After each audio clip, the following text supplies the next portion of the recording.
আমার স্বামী আমাকে তার এক অফিসের বন্ধুর বাড়িতে কাজের জন্য রেখে গিয়েছিল, কারণ সেই অফিসের বন্ধুটি আমাকে একটি চাকরির সুযোগ দিতে চেয়েছিল।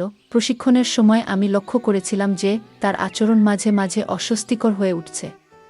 বিভিন্ন অজুহাতে সে আমার কাছে থাকতে চাইত। একদিন সে আমাকে একটি নিচে পড়ে থাকা ফাইল তুলতে বলল, এবং তখন আমি অনুভব করলাম যে সে আমাকে খুব কাছ থেকে পর্যবেক্ষণ করছে। তারপর প্রথমে বস আমাকে কিভাবে কাজ করতে হয় তা শিখিয়ে দিলেন এবং তারপর কিছু এক্সেল শিট তৈরি করতে বললেন। আমি যখন এক্সেল শিট তৈরি করছিলাম তখন তিনি আমার পাশে দাঁড়িয়ে পানি পান করছিলেন। তিনি পানির গ্লাস হাতে ধরেছিলেন। হঠাৎ কিছুটা পানি আমার পিঠে পড়ে গেল। তিনি মৃদুভাবে আমার পিঠে হাত দিয়ে পানি মুছে দিলেন। আমি ততক্ষণে কিছু বলিনি এবং কাজ চালিয়ে যেতে লাগলাম, কারণ যত তাড়াতাড়ি কাজ শিখতে পারব তত তাড়াতাড়ি আমাকে তার অফিসে জয়েন করাবে। তারপর তিনি আমাকে টেবিলে উপরে। পরের দিন আমার স্বামী তার অফিসের বন্ধুকে আমাদের বাড়িতে ডিনারের জন্য আমন্ত্রণ করল এবং হঠাৎ বাইরে জরুরি কাজে বেরিয়ে গেল। বাড়িতে আমি আর তার অফিসের বন্ধু ছিলাম। আমি প্রথমে এই ব্যক্তিকে বিবাহিত এবং বয়স্ক ভেবেছিলাম, কিন্তু তার সাথে কথা বলে বুঝতে পারলাম যে তিনি অনেকটাই অভিজ্ঞ এবং বুদ্ধিমান। তার আচরণ বেশ বন্ধুত্বপূর্ণ ছিল, কিন্তু মাঝে মাঝে কিছু অস্বস্তিকর মুহূর্ত তৈরি হচ্ছিল যা আমি উপেক্ষা করার চেষ্টা করছিলাম। তিনি আসার পর থেকে আমাকে বিভিন্নভাবে তাকিয়ে থাকতেন। মনে হতো তিনি আমাকে কিছু বলতে চান। আমার নাম তানিয়া, আমি 25 বছর বয়সী তরুণী। আমি গ্রামেই থাকি। আমি দেখতে অনেক সুন্দর ছিলাম। বাইরে বের হলেই ছেলেরা আমার দিকে চেয়ে থাকত। মনে হতো তারা আমাকে কিছু বলতে চায় আমার এই সুন্দর চেহারা দেখে। আমার স্বামীর অফিসের বস আমার প্রেমে পড়ে যায়। বন্ধুরা, আজকের গল্পটা অনেক বেশি স্পেশাল, তাই সবাই রেডি হয়ে যাও। দয়া করে গল্পগুলো ভালো লাগলে ভিডিওটি লাইক, শেয়ার এবং চ্যানেলটি সাবস্ক্রাইব করো প্লিজ। কিছুদিন আগে আমি গ্রাম থেকে শহরে এসেছি এবং এখন 4 মাস পর নতুন পরিবেশের সাথে খাপ খাইয়ে নিতে শিখছি। নতুন চাকরি এবং শহরের জীবন আমার জন্য এক নতুন অভিজ্ঞতা। এখানে আসার কারণ হচ্ছে এই 4 মাসে আমার স্বামী আমার সাথে একবারও দেখা করতে আসেনি। আমি দীর্ঘ 4 মাস পর শহরে আমার স্বামীর সাথে দেখা করতে এসেছিলাম। রাহুল এখানে একটি চাকরি করছে এবং আমাকে শহরে ডেকেছিল। আমি আজ নিজের কিছু জিনিসপত্র নিয়ে তার ফ্ল্যাটে এলাম। তবে আমাকে দেখে রাহুলের মুখে খুশির চিহ্ন দেখা গেল না, বরং সে বিরক্ত হয়ে বলল, তুমি কেন এখানে আসলে? আমি কয়েকদিন পরেই তো তোমাকে দেখতে আসতাম। কিন্তু আমি আমার স্বামীর সাথে দেখা করার জন্য অধীর ছিলাম এবং রাহুল সেটা বুঝতে পারছিল না। তার ফ্ল্যাট খুব অপরিচ্ছন্ন ছিল, যা আমি 2 ঘন্টা ধরে পরিষ্কার করলাম। পরের দিন রাহুল তার এক বয়স্ক সহকর্মীকে বাসায় নিয়ে এলো, যার পায়ে ব্যান্ডেজ ছিল। আমি রাহুলের সাথে এখনও ঠিকমতো সময় কাটাতে পারিনি, আর তখনই তার সহকর্মী এসে গেলেন। রাহুল বলল, সহকর্মীর পরিবার শহরের বাইরে, তাই কিছুদিন আমাদের সাথে থাকবেন। আমি তার যত্ন নিলাম, আর আমার রান্না করা খাবার তার খুব পছন্দ হলো। 2 দিনের জন্য থাকার কথা ছিল, কিন্তু এখন তিনি পুরো সপ্তাহ আমাদের সাথে থাকবেন। আমি রাহুলের বন্ধুর জন্য পানি নিয়ে যাচ্ছিলাম। যখনই বোতল রেখে ঘর থেকে বের হতে যাচ্ছিলাম, তখন হঠাৎ আলমারি থেকে তার ওষুধের বাক্সটি পড়ে যায়। কোনো কিছু না ভেবে আমি নিচু হয়ে ওষুধগুলো তুলতে লাগলাম। তখন আমার নজর উপরে গেলে দেখি আমার স্বামীর বন্ধুর চোখ আমার দিকে একটু অস্বাভাবিকভাবে তাকিয়ে আছে। ওষুধগুলো তাকে দিয়ে আমি ঘর থেকে বেরিয়ে এলাম। সেই মুহূর্তে রাহুল ঘরে ঢুকল। সে একবার আমাকে এবং একবার তার বন্ধুর দিকে তাকালো। আমি কিছু না বলে আমাদের ঘরে চলে গেলাম। আমি ভেবেছিলাম রাহুল হয়তো কিছু সন্দেহ করছে, কিন্তু পরে বুঝলাম সে কিছুই ভাবছে না। সে হাসতে হাসতে আমার সাথে গল্প করল এবং আমরা শুয়ে পড়লাম। আমি রাতে রাহুলের কাছে যেতে চাইলাম, কিন্তু সে বিভিন্ন বাহানা দিয়ে ঘুমিয়ে পড়ল। সকালে রাহুল অফিসে চলে গেল, কিন্তু তার সহকর্মী বাড়িতেই রয়ে গেলেন। সহকর্মীর খাবারের চাহিদা ছিল ভিন্ন, বিশেষ করে প্রতিদিন ভিন্ন ধরনের নাস্তা, বিশেষ ইতালিয়ান খাবার চাইতেন। রাহুল কিছু টাকা দিয়ে গিয়েছিল, কিন্তু খরচ হয়ে যাওয়ায় সামান্যই অবশিষ্ট ছিল। আজকের ডিনারের জন্য এর ব্যবস্থা করেছিলাম এবং টাকাও প্রায় শেষ হয়ে গিয়েছিল। রাতে আমি রাহুলের কাছে আরও টাকা চাইতে গেলে সে রেগে বলল, আমি তো মাত্র 1000 টাকা উপার্জন করি, আমাকে কি ব্যবসায়ী ভাবছ? আমি বোঝানোর চেষ্টা করলাম সহকর্মীর খাবারের জন্যই সব টাকা শেষ হয়েছে, কিন্তু সে রাগ করে ঘুমাতে চলে গেল। পরের দিন সকালে রাহুল অফিসে চলে যাওয়ার পর আমি তার সহকর্মীকে নাস্তা দিতে গেলাম। সহকর্মী আমার হাতে বেশ কিছু টাকা তুলে দিলেন এবং বললেন, গত রাতে তোমাদের কথোপকথন আমি আমার ঘর থেকে শুনেছি। এই টাকাগুলো রেখে দাও এবং রাহুলকে বলার দরকার নেই। আমার ঘরের খরচ চালানোর জন্য টাকা প্রয়োজন ছিল, তাই আমি সেই টাকাগুলো ফিরিয়ে দিইনি। সন্ধ্যায় রাহুল যখন বাড়ি ফিরল, তখন সে আমাকে কিছু বাড়তি টাকা দিল, কিন্তু আমি তাকে সহকর্মী থেকে পাওয়া টাকার কথা কিছুই বললাম না। দুদিন পর তার সহকর্মীর শরীর ঠিক হয়ে গেল এবং তিনি তার নিজের বাড়িতে ফিরে যাওয়ার প্রস্তুতি নিলেন।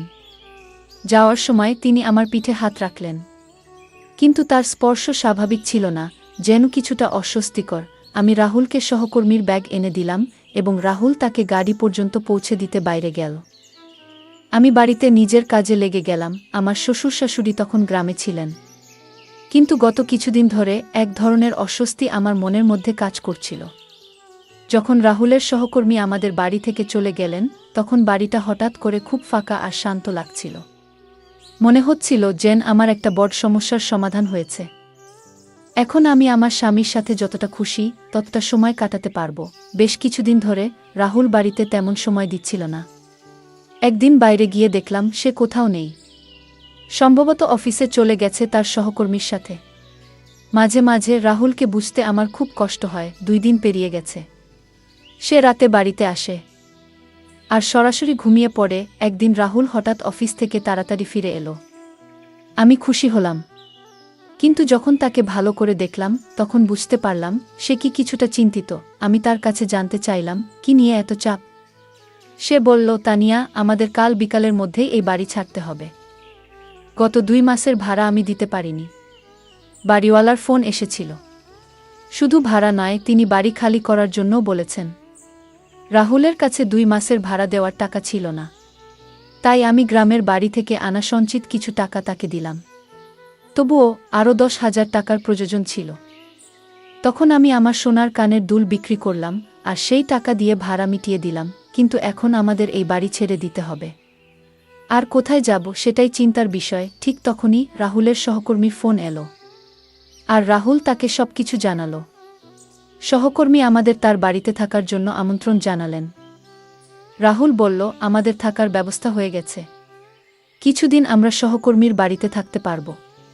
এরপর আমি তাড়াতাড়ি আমাদের ব্যাগ গুছিয়ে নিলাম এবং আমরা তার বাড়ির উদ্দেশ্যে রওনা হলাম। সহকর্মীর বাড়ি ছিল বিশাল এবং আমাদের জন্য একটি বিশেষ ঘর বরাদ্দ করা হলো। আজকের পরিস্থিতি কিছুটা চাপের ছিল, তবে সাময়িক। আমরা নতুন করে পরিকল্পনা করতে শুরু করলাম। রাতে আমরা কোনোমতে ঘুমাতে পারলাম। পরের দিন সকালে নাস্তার পর আমি দেখলাম রাহুল তার ব্যাগে কিছু কাপড় গুছাচ্ছে। আমি জানতে চাইলাম, তুমি আলাদা করে ব্যাগ গুছাচ্ছ কেন? কোথায় যাচ্ছ? রাহুল বলল, তানিয়া, আমি কয়েকদিনের জন্য শহরে যাচ্ছি। অফিসের জরুরি কাজ আছে। শহরে গিয়ে আমি অতিরিক্ত কিছু টাকা পাবো, যা আমাদের কাজে লাগবে। রাহুলের এই দৌড়ঝাঁপ দেখে আমার মায়া লাগল। সে আমাদের পরিবারের জন্য কত পরিশ্রম করছে। 2 দিনের জন্য সে বাইরে চলে গেল। তার যাওয়ার পর রাতে আমি একা ঘুমাতে পারছিলাম না। দীর্ঘ সময় ধরে আমি জেগেছিলাম, নানান চিন্তায় ডুবে। ঠিক তখনই রাহুলের অফিসের বন্ধু হঠাৎ করে আমার ঘরে এসে হাজির হলেন। তিনি বললেন, তানিয়া, তুমি ঘুমাওনি? তোমার ঘরের লাইট বলছিল, তাই নিতে এলাম। তখন আমি তাকে বললাম, রাহুলের আয়ের সংসার চলছে না। কিভাবে সংসার চালাবো সেই চিন্তায় আছি। সহকর্মী তখন আমাকে সান্ত্বনা দিয়ে বললেন, তুমি চিন্তা করো না, আমি আছি। আমি সব ঠিক করে দেব। তবে তোমার সাহায্য লাগবে। তুমি চাইলে তোমার স্বামীর অবস্থা বদলে যেতে পারে। এতটুকু বলে তিনি আমাকে কাছে টানার চেষ্টা করলেন। আমি সঙ্গে সঙ্গে নিজেকে সরিয়ে নিলাম এবং দৃঢ়ভাবে তাকে না বললাম। আমি তাকে দূরে সরিয়ে দিয়ে বললাম, আপনি কি করছেন? এর মানে কি? তিনি বললেন, তানিয়া, আমাকে ভুল বোঝো না। আমি শুধু তোমাকে সাহায্য করতে চেয়েছিলাম। তোমাকে আমার কোম্পানিতে চাকরি দেওয়ার কথা ভাবছিলাম। আমি শান্তভাবে উত্তর দিলাম, আমার কোনো চাকরির দরকার নেই। এখন আপনি দয়া করে এখান থেকে চলে যান। আমি খুব ক্লান্ত। পরে কথা হবে। এটা বলার পর তিনি আমার ঘর থেকে বেরিয়ে গেলেন। যদিও এটা তার নিজেরই বাড়ি ছিল, তবুও আমি তাকে আমার ঘরের বাইরে বের করে দিয়েছিলাম। আমার রাগটা একটু বেশি ছিল। তখন এরপর 2 দিন কেটে গেল আর রাহুল বাড়ি ফিরল না। আমি ফোন করে জানতে চাইলাম, তুমি কবে ফিরবে? রাহুল বলল, তানিয়া, আমি তোমার মতো ফাঁকা সময় বসে নেই।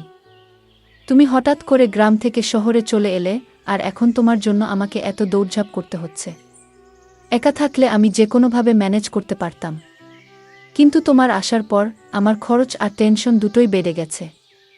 এতটুকু বলেই সে ফোনটা কেটে দিল। তার এই কথায় আমি খুব রেগে গেলাম, কারণ সে আমার অবস্থাটা বুঝতে চাইছিল না।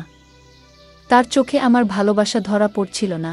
আমি ভাবতে লাগলাম কিভাবে রাহুলের এই টেনশন কমানো যায়। ঠিক তখনই তার সহকর্মীর কথা মনে পড়ল। একমাত্র তিনিই হয়তো আমাদের সাহায্য করতে পারেন, কারণ অর্থের সমস্যার সমাধান তার মাধ্যমেই হতে পারে। রাহুলের সহকর্মী তখন বাড়ি থেকে কাজ করছিলেন। দুপুর প্রায় ৩টা বেজে গেছে। আমি তার রুমে ঢুকলাম। আমি তাকে বললাম, আপনি তো কাল আমাকে কিছু নতুন কাজ শেখানোর কথা ছিলেন, তাই না? তিনি মৃদু হেসে আমার দিকে তাকিয়ে বললেন, তানিয়া, তুমি খুব বুদ্ধিমতী। তোমার বুঝতে দেরি হয়নি। বস বললেন, আমি তোমাকে মাসিক ২-৫ হাজার টাকা বেতন দেব। কাজটি কি হবে সেটা আমি এখন তোমাকে আমার কম্পিউটারে দেখাচ্ছি। আমি জানতাম এই সুযোগ পেয়ে রাহুল নিশ্চয়ই খুশি হবে। যদি আমার কাজের মাধ্যমে সংসারে কিছু অতিরিক্ত অর্থ আসে, তবে তাতে কারো খারাপ লাগার কথা নয়। সেই দিন থেকেই আমি কাজ শিখতে আগ্রহী হয়ে উঠলাম। বস আমাকে তার চেয়ারে বসতে বললেন এবং কম্পিউটার ব্যবহার শেখানো শুরু করলেন। প্রথমে তিনি আমাকে মাউসটি ধরিয়ে দিলেন এবং কিভাবে ব্যবহার করতে হয় তা দেখালেন। আমি একটু নার্ভাস ছিলাম, কিন্তু তিনি আমাকে আশ্বস্ত করলেন, চিন্তা করো না, ধীরে ধীরে সবকিছু শিখে যাবে। প্রথম দিন বলে বস শুধু অর্ধেক ঘন্টার জন্য আমাকে শেখালেন। এরপর আমি রাত্রে বসের বাড়ির রান্নাঘরে গিয়ে দেখলাম যে সেখানে কাজের মেয়ে রান্না করছে। আমার কোনো বিশেষ কাজ ছিল না, তাই তার সাথে কিছুক্ষণ কথা বললাম। এভাবেই আমার নতুন কাজ শুরু হলো। প্রতিদিন একটু একটু করে শেখা এবং নতুন কিছু জানার আগ্রহে আমাকে দেখে সে বলল, আপনি খুবই সুন্দর মালকিন। আপনি আসার পর থেকেই আপনার সাথে কথা বলতে চেয়েছিলাম, কিন্তু সুযোগ পাইনি। আমি হেসে বললাম, তোমার নাম কি? এবং ধীরে ধীরে তার সাথে কথা বলা শুরু করলাম। আমি বসের পরিবারের বিষয়ে জানতে চাইলাম। ঠিক সেই মুহূর্তে বস তাকে ডাকলেন, আর সে দ্রুত একটি গ্লাস পানি নিয়ে বেরিয়ে গেল। রাতে ঘুমানোর আগে বস আমার রুমে এলেন হাতে আইসক্রিম নিয়ে। ছোটবেলা থেকেই আমি বিভিন্ন খাবারের প্রতি দুর্বল ছিলাম, কিন্তু অর্থনৈতিক সমস্যার কারণে প্রায়ই নিজের পছন্দের খাবার খেতে পারতাম না। বসের বাড়িতে সেই সমস্যা ছিল না। এখানে খাওয়া দাওয়ার কোনো অভাব ছিল না। আমরা একসাথে বসে আইসক্রিম খেতে শুরু করলাম। কথা বলতে বলতে আমি বসকে তাদের পরিবারের বিষয়ে জিজ্ঞাসা করলাম। তখন বস শান্তভাবে তার পরিবারের কিছু গল্প শোনালেন। এভাবে আমাদের মধ্যে কথোপকথন চলতে থাকল, আর আমি তার কাছ থেকে অনেক কিছু জানার সুযোগ পেলাম। তিনি বললেন, কয়েক বছর আগে আমার স্ত্রী আমাকে ছেড়ে চলে গেছেন। আমার একটি মেয়ে এবং একটি ছেলে আছে। মেয়েটি বিদেশে থাকে কারণ তার বিয়ে হয়ে গেছে, আর ছেলেটি পড়াশোনার জন্য বিদেশে গেছে। আমি এখানে আমার কোম্পানির দায়িত্ব সামলাই।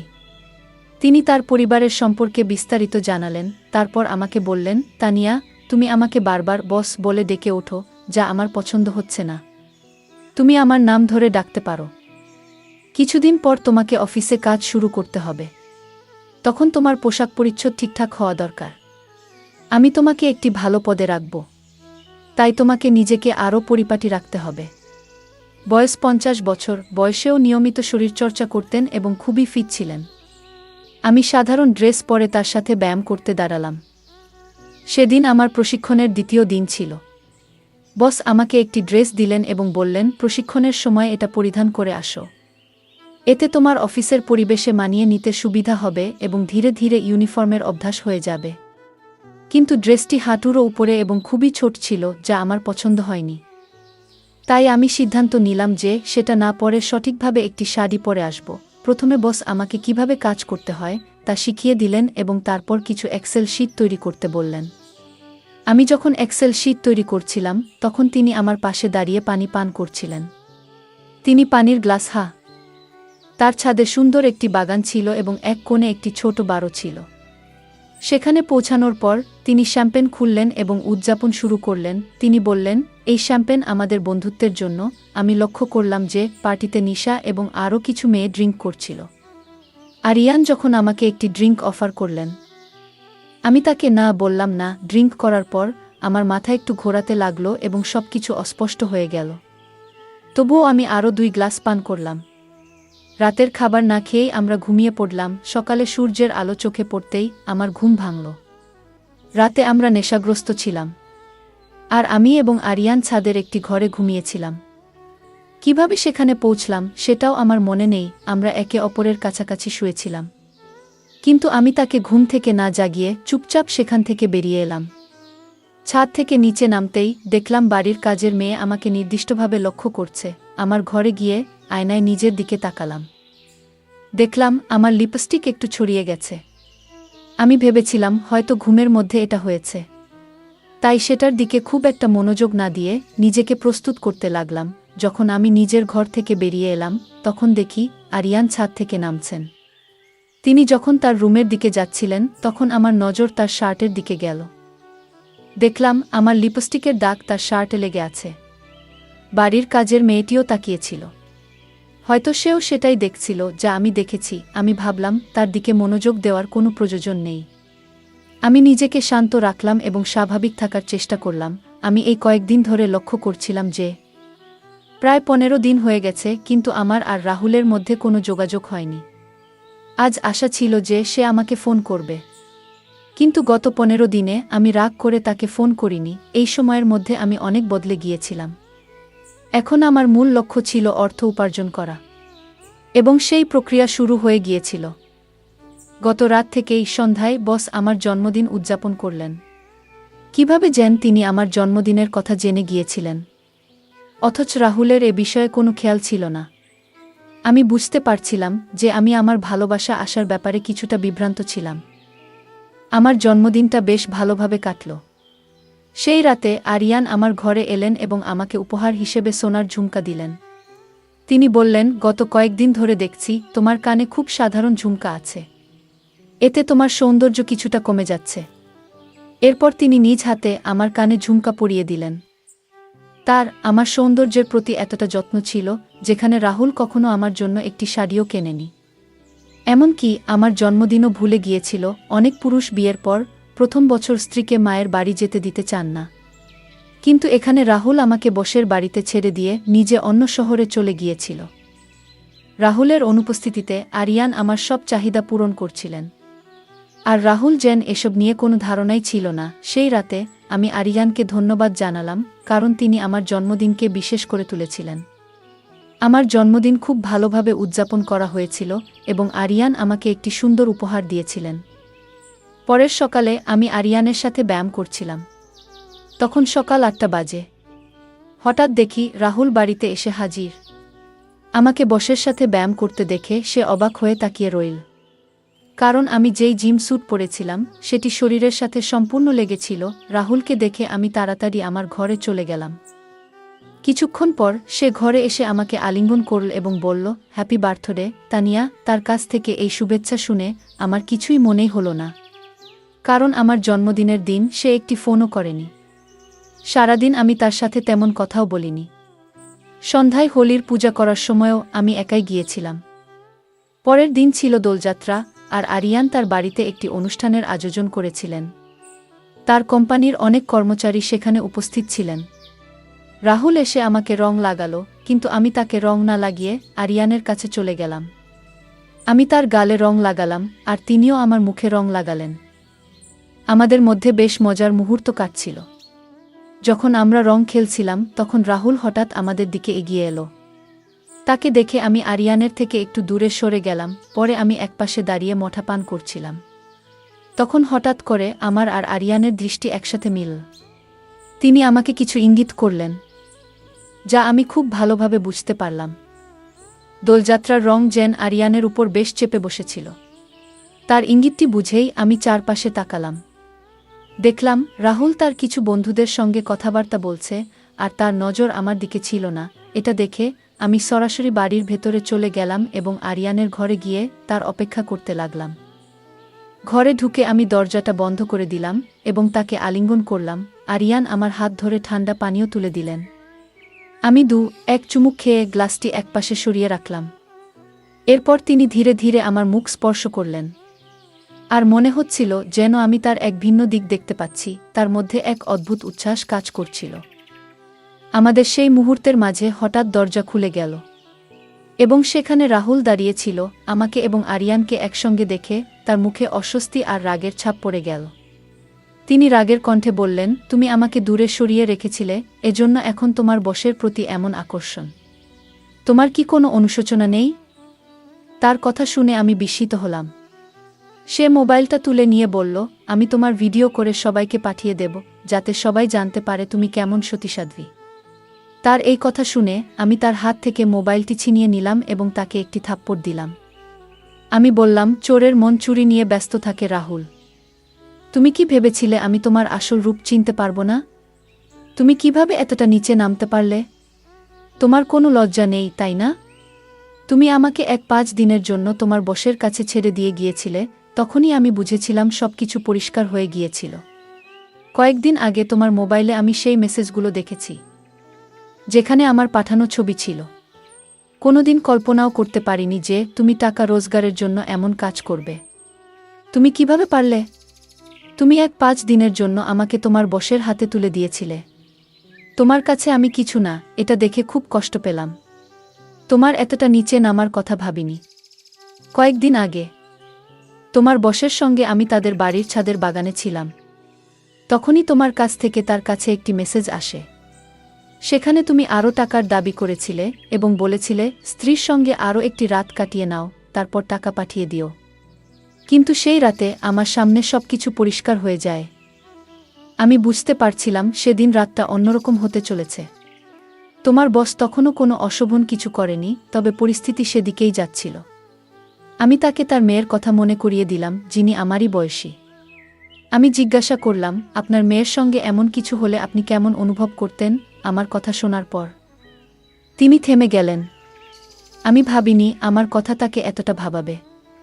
তিনি সঙ্গে সঙ্গে ক্ষমা চাইলেন এবং এরপর থেকে আমাকে সম্মান করা শুরু করলেন, যেন আমি তার নিজের মেয়ের মতো। আমি তোমার মতো মানুষের জন্য উপযুক্ত নই, এটা সবার কাছেই স্পষ্ট। তোমার বস তোমাকে চাকরি থেকে বাদ দিতে চেয়েছিলেন, কিন্তু আমি তাকে থামিয়েছিলাম। কারণ আমি দেখতে চেয়েছিলাম তুমি টাকার জন্য কতদূর যেতে পারো।